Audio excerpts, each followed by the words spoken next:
చెబుతుంది, ఎదిగిన కొద్దీ ఒదగమని అర్థమందులో ఉంది.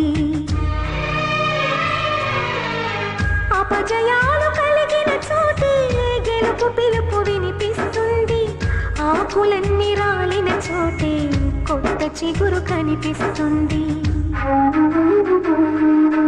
మౌనంగానే ఎదగమని మొక్క నీకు చెబుతుంది, ఎదిగిన కొద్దీ ఒదగమని అర్థమందులో ఉంది.